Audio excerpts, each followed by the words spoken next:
Bill Kristol personally knows men who have become women. On X, Kristol posted that if someone asked him, can a man become a woman? He would respond, yes, because I personally know adults who were men and are now women. If this were true, Bill Kristol should spend his time calling everyone he knows in the scientific community, informing them of this incredible development in human nature. And he should be doing nothing else. These people need to be studied so that we can all trust the science. Of course, this isn't true. People lie all the time, and all lying is bad. But the most damaging lies are often the lies that we tell ourselves.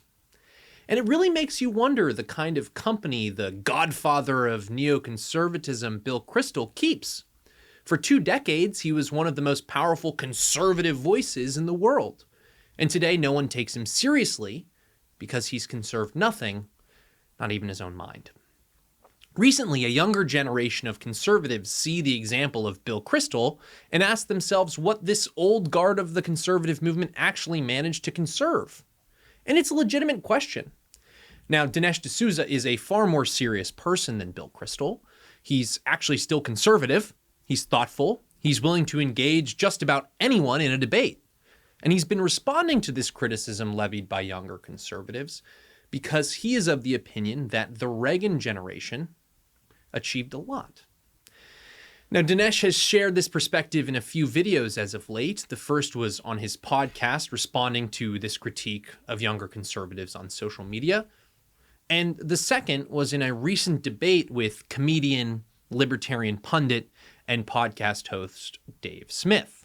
Now, it's hard to know what Dinesh means by the Reagan generation. It isn't how we typically conceive of a generation of people like the greatest generation or the boomers or Gen Zers. The Reagan generation could include people born from 1940 to 1955 or 1960 to 1975. I mean, it could cover at least 40 to 50 years, depending on how you slice it. Does that include Bill Kristol? But let's give Dinesh the benefit of the doubt, as many of my elders, family members, mentors were profoundly shaped by the Reagan years. And of course they were. It was a massive win for the conservative movement. In these 2 videos, Dinesh makes 5 points. The Reagan generation ended Roe v. Wade. The Reagan generation cut taxes. The Reagan generation conserved free markets. The Reagan generation won the Cold War. And the Reagan generation conserved America's #1 position in the world. These are all frequently cited as accomplishments of a political movement that calls itself conservative. And whether these are all attributable to the Reagan generation is debatable at best. What year was Roe v. Wade overturned? Right. The overturning of Roe versus Wade was a multi-generational effort, and that effort will continue because the post-Dobbs world is still very dangerous for the unborn. But Dinesh's list of accomplishments doesn't necessarily answer the question, what did you conserve? For Roe versus Wade, that's an easy question to answer. We conserved, reasserted the dignity of human life. For the other accomplishments, it's a little bit harder to pin down. Did we conserve our liberties, our traditions, our culture, our language, our constitution, our republic, our faith in God? So let's take a closer look at some of Dinesh's points. So first, Dinesh says the Reagan generation cut taxes and conserved free markets. Dinesh boasts that before Reagan entered office, the top marginal tax rate was around 70%, and it was brought down to 28% after the Tax Reform Act of 1986. The top marginal tax rate went from 70 to 50 after the 1981 tax cuts, and then to 28 in 1986. Naturally, the effective tax rates were much lower than the top marginal rate. In 1980, when the top marginal tax rate was 70%, the effective tax rate was around 45 to 50% for high-income earners. But when the top marginal tax rate dropped to 28%, their effective tax rate remained about the same because the 1986 Act closed a lot of loopholes and shored up the tax code. But what about the impact of these tax cuts on the average American? In 1986, the median individual income was around $14,800 or $40,500 in today's dollars. In the Reagan tax cut of 1986, the marginal rate for the median income and the median effective rate remained basically the same. But it led to economic growth that left the American and the average American materially better off. And the median income in 2025 is just above $60,000. Now, I'm for the tax cuts, but what did lower tax rates conserve? The best possible case I can make is that by lowering the tax rate, you've ennobled the American people with the kind of property that makes self-governance possible and inspires virtue. If something is truly yours, you'll be a better steward of it. You're more likely to have temperance. You're more likely to have proper ambition. And when you give, when you have liberality or magnificence, it's genuine. It's giving from your own. You're not giving of somebody else's.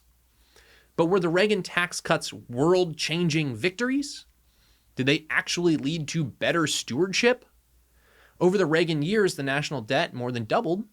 When Reagan left office in 1989, the national debt was just under $3 trillion, and now it's almost $39 trillion. As a professor of mine once said, Reagan tried to starve the beast, but we learned the beast could borrow. And so these tax cuts had to be paired with a dismantling of the administrative state. Obviously, we passed these massive budgets for all these agencies, but it wasn't.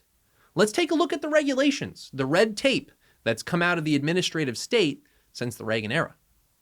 The Code of Federal Regulations is the codified collection of agency rules, and in 1989, the Code of Federal Regulations was about 123,000 pages. That's still way too many. But in 2021, the Code of Federal Regulations was almost 190,000 pages. That's another 67,000 pages of regulations that have been passed since the Reagan era. So what about the page count for the Federal Register?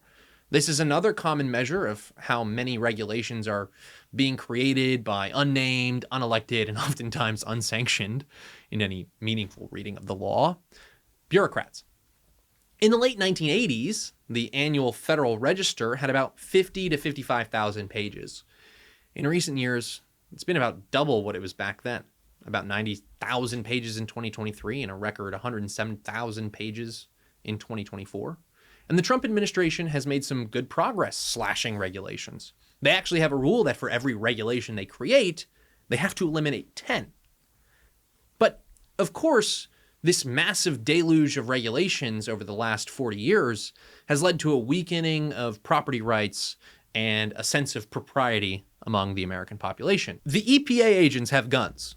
So do the IRS agents.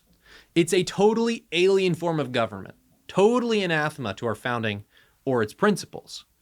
The administrative state grew incredibly powerful, and the conservative movement was unable to dismantle it.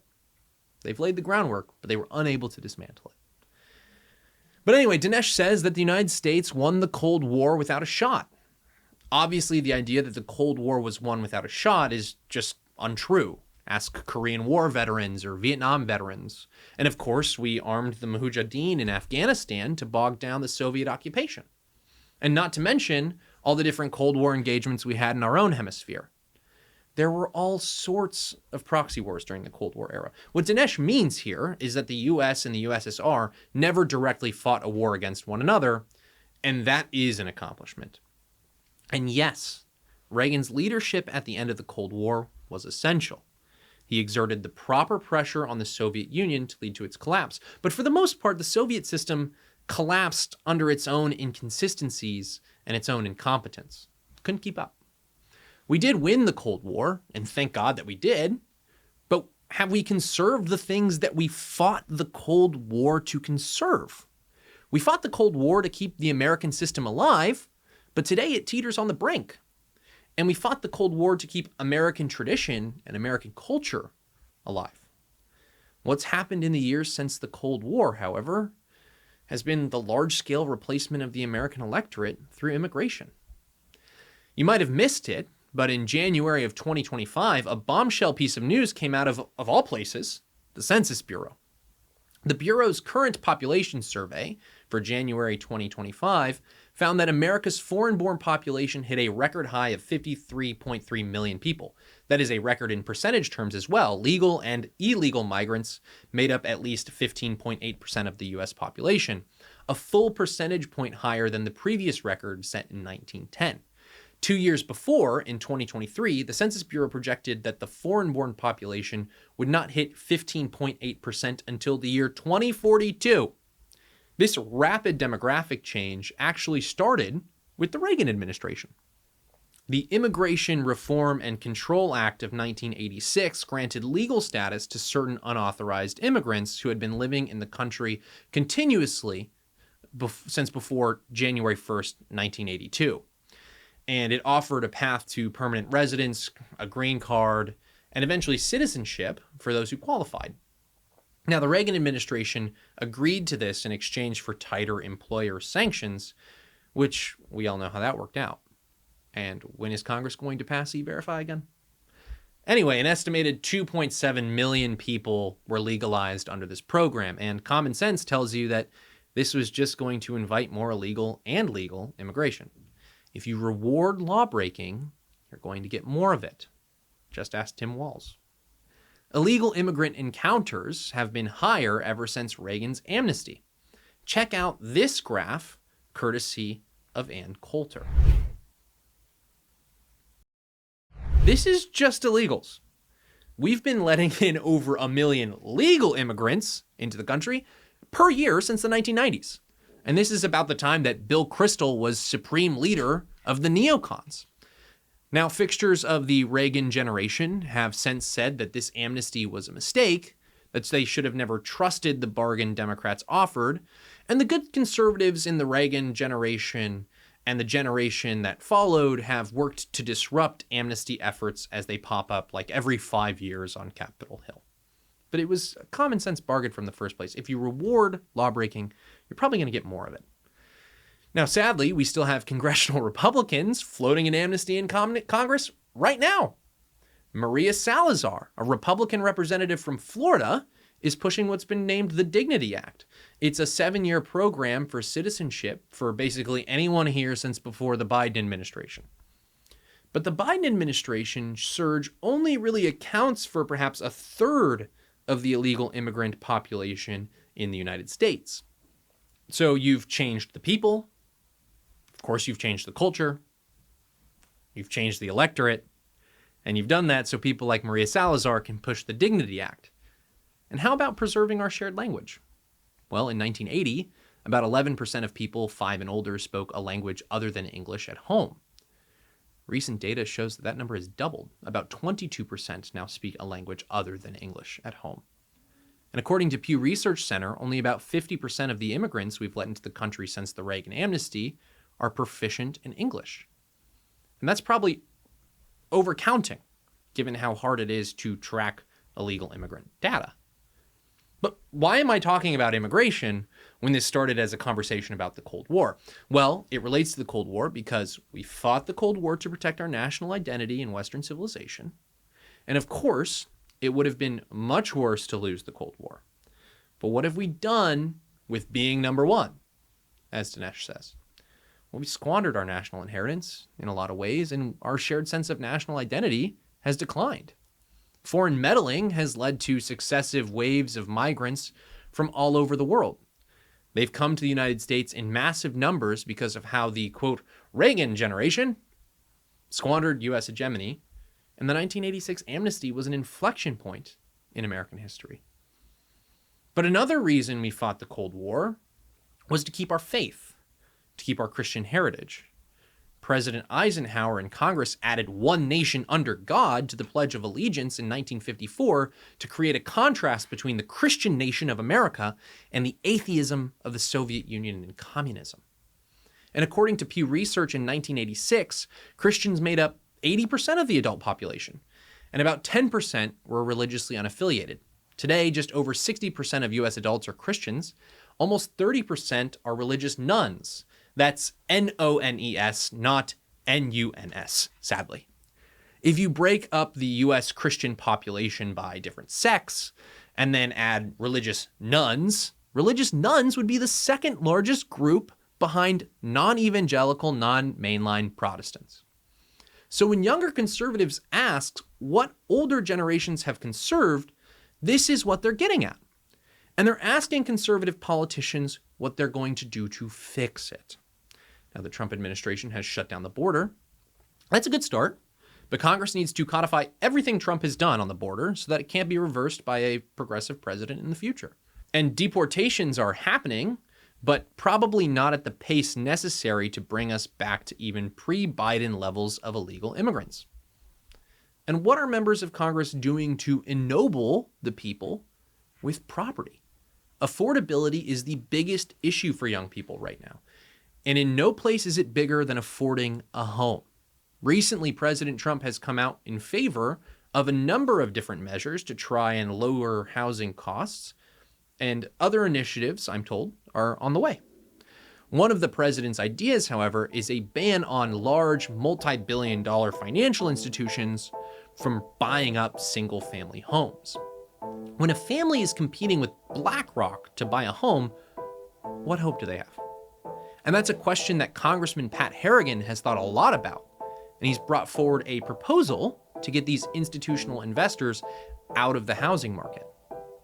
He joins us on the Signal Sitdown to discuss today, and we hope you enjoy.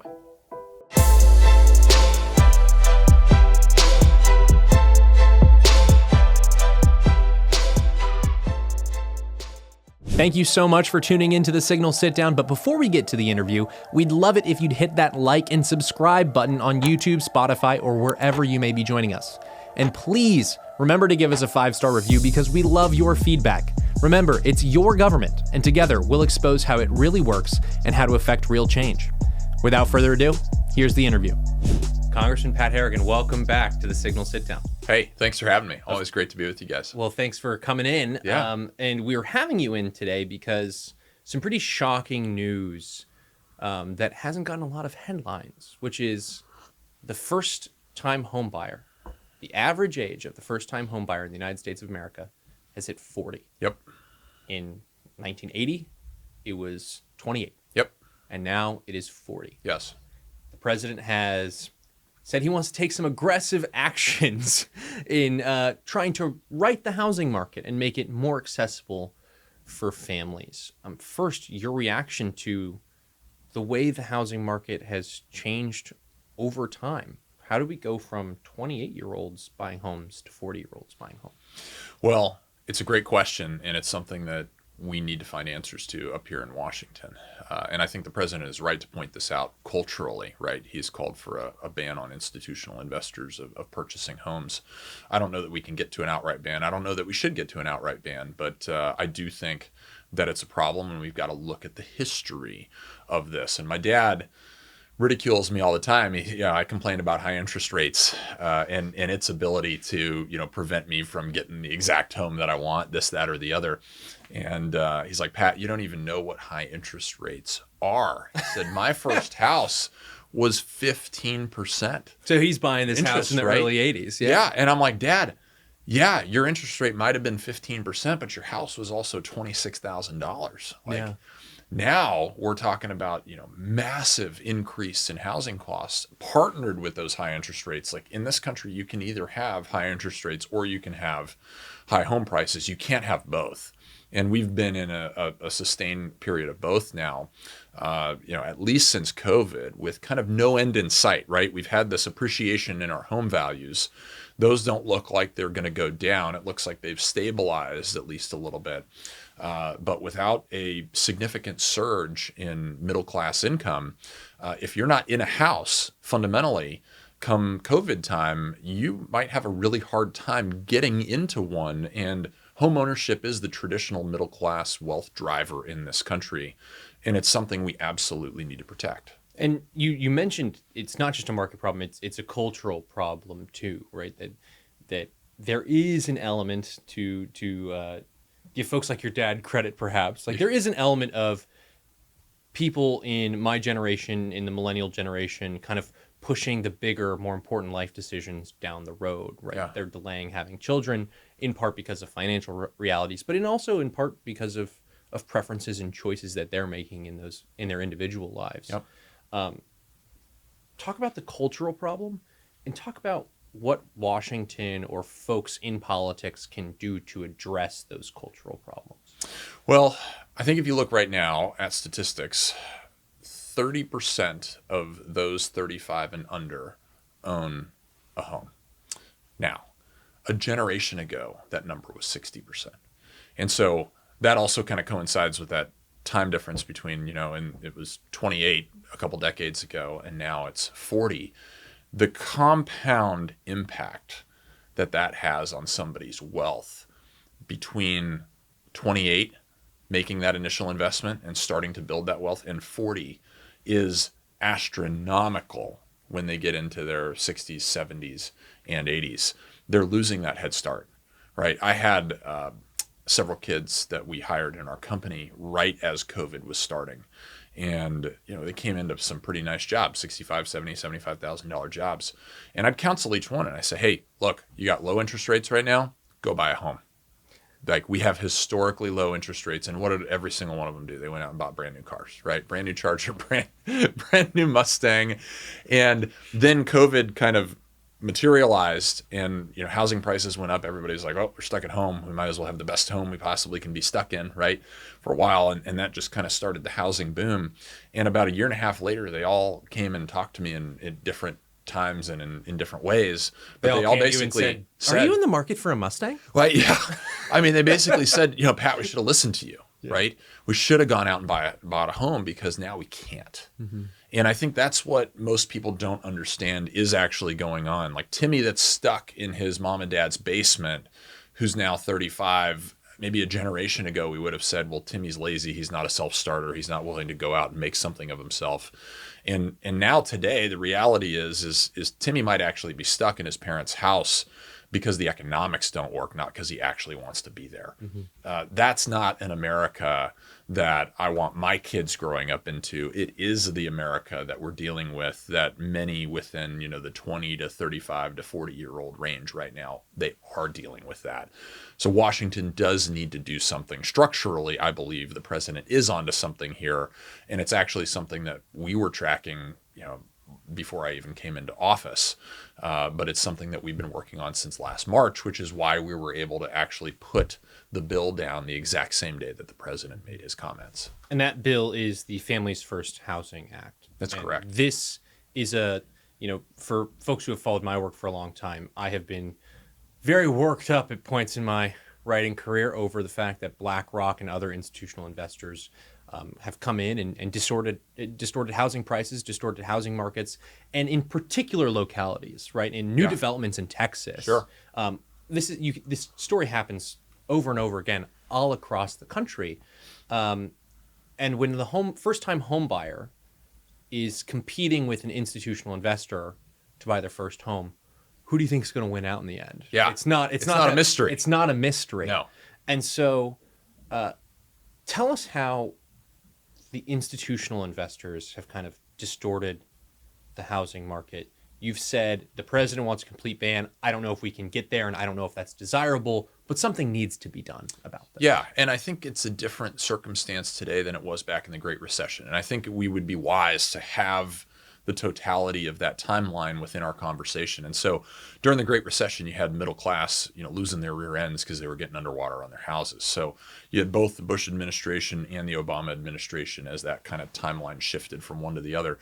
You had both of them really encouraging institutional investors to come into the market, particularly in certain zip codes. And in many respects, that was actually very helpful.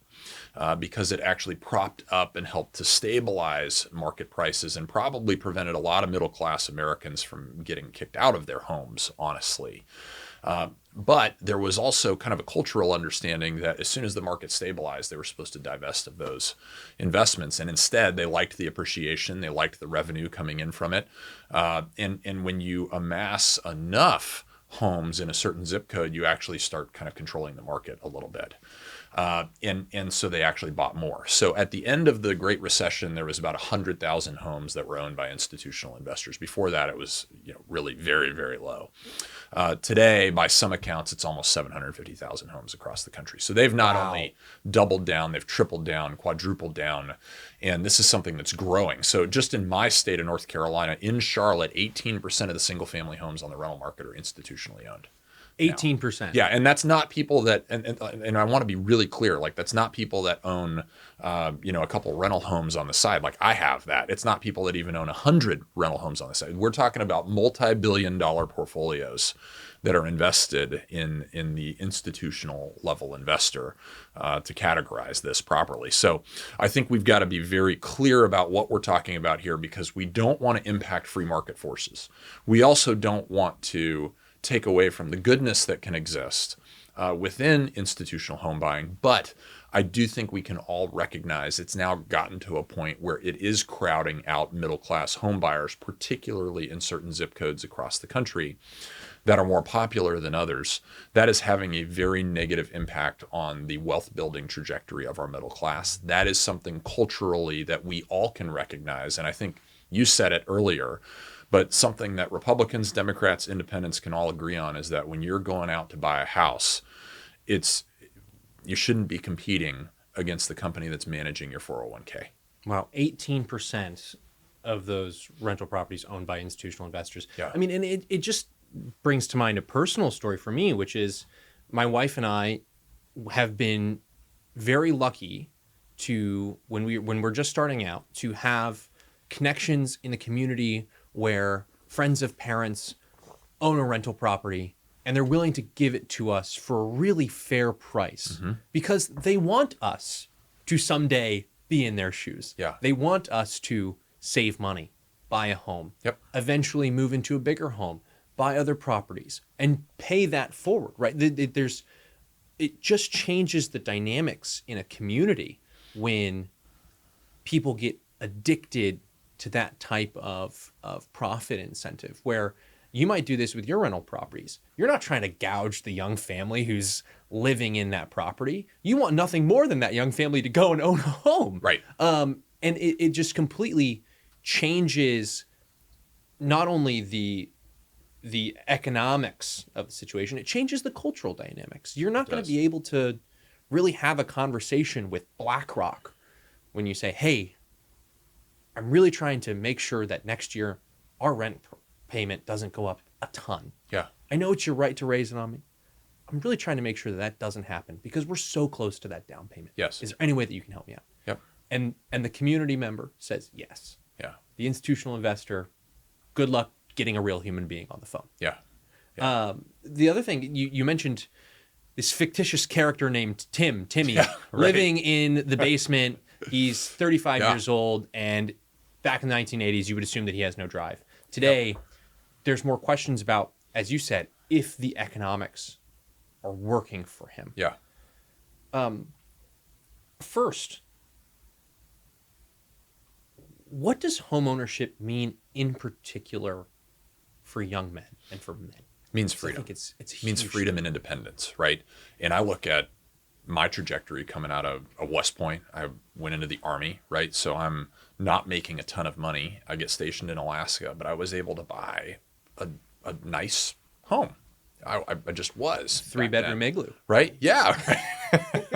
With all the accoutrement and appointments you'd ever want in such a cold environment, right? But that's not necessarily the case today. Or if it is, you're not able to buy the same quality of home because prices have just skyrocketed for folks. And what that did for me and my family is it put us on a trajectory. We didn't have kids at the time, but I had my spouse, and it put us on a trajectory where we could build wealth because we sold that home 3 years later for a little bit more money than we paid for it, kind of used that to put a down payment on our next home.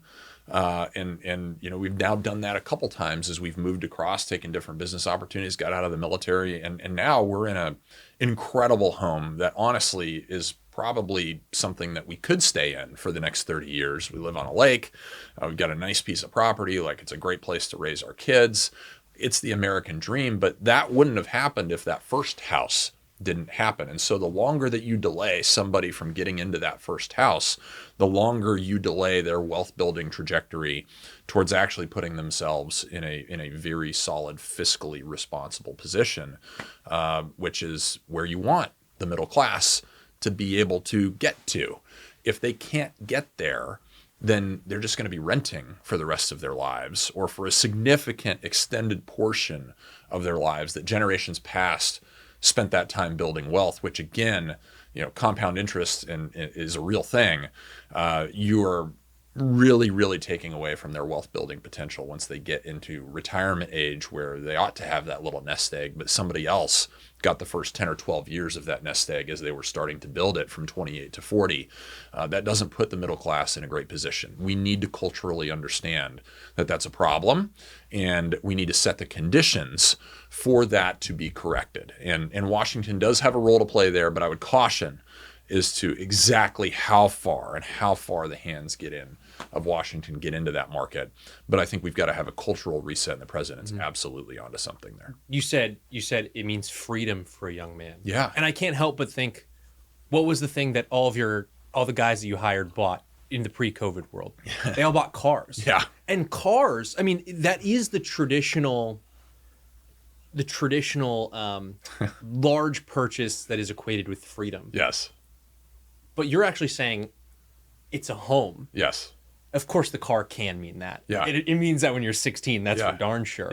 Yep. But when you get older and you have a more comprehensive understanding of freedom limited and channeled towards the permanent things, towards God, you realize that home ownership is that freedom. And it's freedom not just because you are setting your life up to where you're not in government subsidy servitude. Yes. In the later stages of your life. That's right.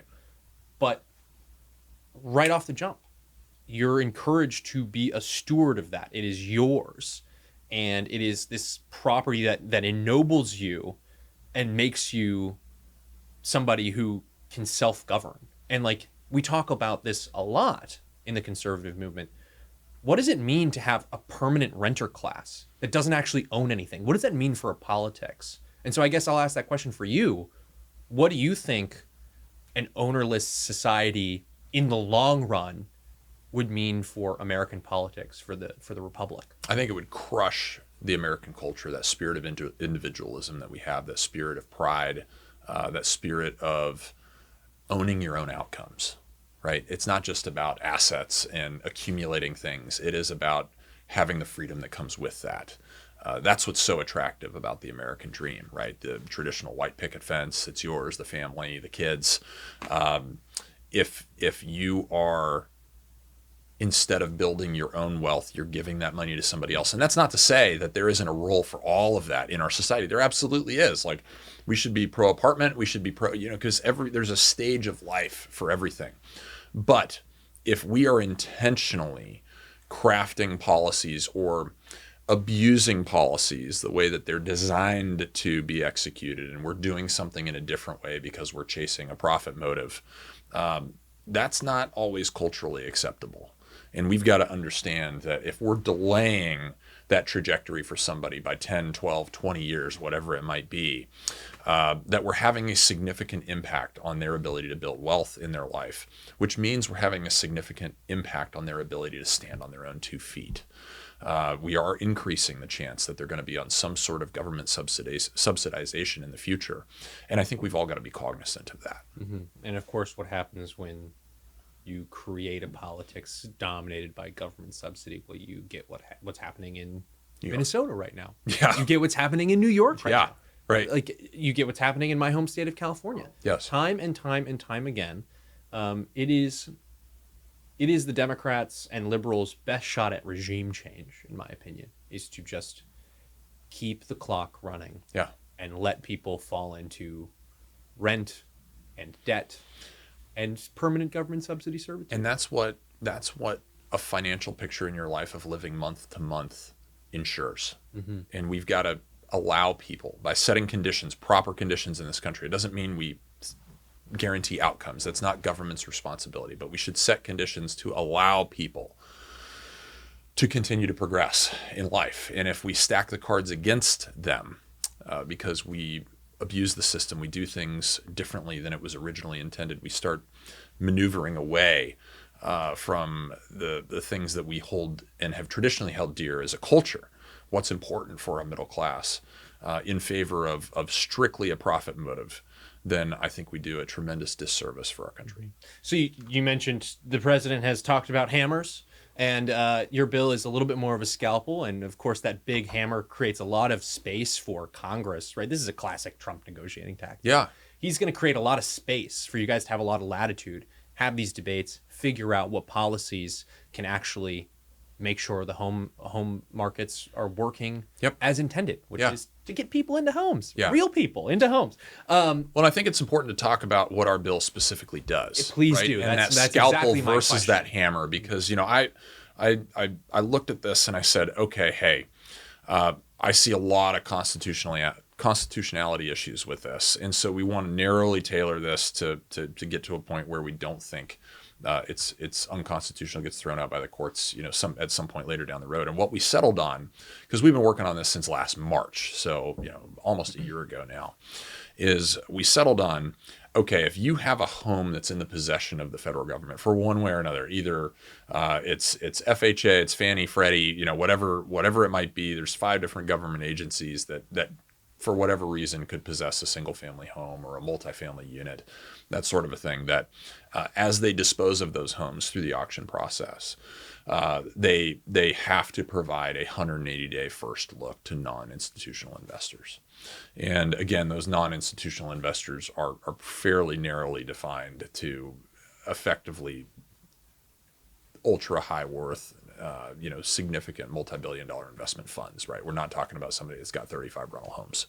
I don't think we should get down there. I don't think that that's got a you know, pernicious impact on the market, and I think it's a significant wealth driver and ability to bring people out of the middle class that decide to get into renting homes. In a non-institutional way. But what it does is it creates that 180-day first look where nobody but a certain class of non-institutional investors gets to purchase in that first 180 days. And then if for whatever reason market conditions just are terrible, then it opens up to that institutional investor side. And I think that because they have a massive incentive to get these homes sold quickly, and before that 180-day period. That's right. And the government agencies have kind of leaned into this where, okay, hey, if I'm dealing with a multi-billion-dollar fund, it's actually a lot easier for us to sell this package of 200 homes to one institutional investor, one auction, instead of, you know, piecemealing them out. And of course, they extend a discount for doing something like that because, okay, hey, you're buying off on 200 homes. I just think that we need to keep that first look, and I think that first look scalpel is the right way to approach this problem rather than an outright ban. But I do think it is a starting point for the discussion that President Trump wanted to spur here, because there are different things you could do. You could come in if somebody's got a you know, an FHA or a VA loan, right, that they've used to purchase that house. You could bring a first look into that contract moving forward in the future, right, where you could say, hey, if the government has some sort of subsidization or some sort of incentivization that got you, you know, this ticket into this home, you've got to provide a first look on your way out too. Now, I think that's got some negatives. The question is, how far do we go? You know, how hands-on, how hands-off are we? There's been a lot of different talk in Congress over the last several years since COVID, mainly by Elizabeth Warren and AOC that just want to ban it outright completely. We certainly don't go that far, right? But that conversation is going to get had up here. I think that the solution that we laid out on the table, either in its current form or a slightly expanded format of it, is something that's palatable. I think it's something that's reasonable. I think culturally it's something that all Americans could say, yeah, I think that's a good idea, and I think that that serves the interests of the middle class, and it isn't unconstitutional. And so from that perspective, I think it's maybe not the complete solution to the problem, but it's certainly a tool that's in the toolbox. Okay, I want to circle back on something that you said, which is these institutional investors buy homes in bulk and they get discounts. Yeah. So this is Costco wholesale for home buying. Yes. So, you know, young people, if you're complaining about not being able to afford a home and you want a discount, just buy 200 of them. Yeah. Really easy. That's right. You can do it too. But yeah, exactly. That's insane. Yeah. I've never really heard that side of the story. So of course it makes it easier for the bureaucrats or the government entities involved in the housing market. How did you find this out? when did this start happening? I mean, I guess it's been happening for quite some time. It's been happening for a long time. Blown up. Yes. Since the Great Recession. Yep, that's correct. Okay. And so we started paying attention to it when we started actually trying to figure out a constitutional solution to this problem. Something that we could get across the finish line that would be supportable by Republicans and Democrats alike, that wouldn't get just cut up in the courts, one day in the future. Again, I think it's a great starting point. I think it's a good model. I think it will make a difference in this problem. I don't think that it is the only answer that should be discussed up here, but I think we've got to find some sort of a middle ground between doing nothing and allowing the middle class to continue to flounder in their wealth building abilities and capabilities and opportunities, and completely cutting out institutional investors, which can be a productive vector to go down depending on certain market conditions. And so, rarely is the answer up here in Washington, D.C. just an all-out black or an all-out white.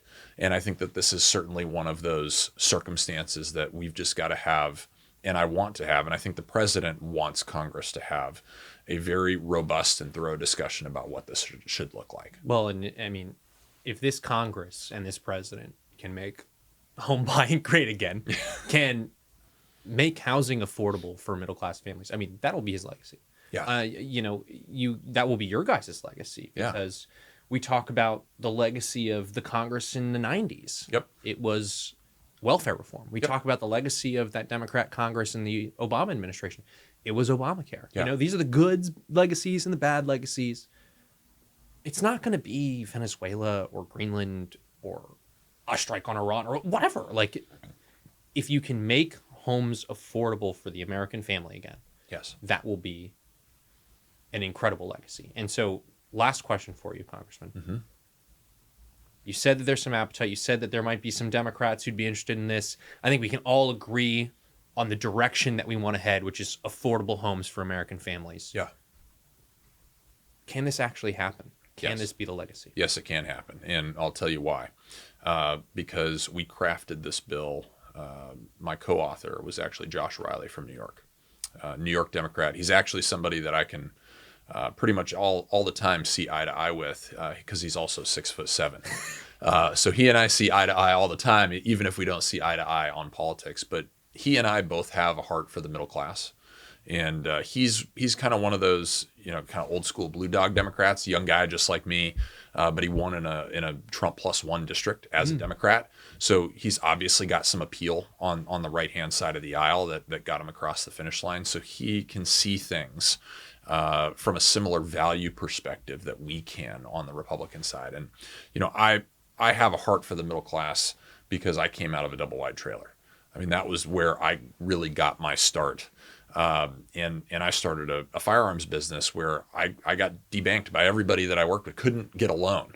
And so I know how hard it is to actually build wealth. And I truly don't think that if I was starting out today, if I was starting out as that 23-year-old again today, I don't think I could do what I've done. And that's because that market conditions have changed. Circumstances have changed. It's our role here in Washington to monitor those conditions. And again, not come in and guarantee outcomes, not make promises that we can't keep, but to set the conditions for people to be successful. I think that's something that we can all agree on. Congressman Pat Harrigan, thank you so much for doing this. This was a pleasure talking to you. And, I as this bill moves, I'm going to be looking for any sort of pork that you guys put into this bill that says ceilings and doorways now need to be at least 6'7". 6'7". We can't say 6'7" anymore. Thankfully, they're 6'8". Yeah. Yes. So we're in the clear. I'm in the clear. No pork in this bill. That's exactly fantastic. right. Yeah. Congressman Pat Harrigan, thank you again. Hey, thanks for having me. Great to be with you.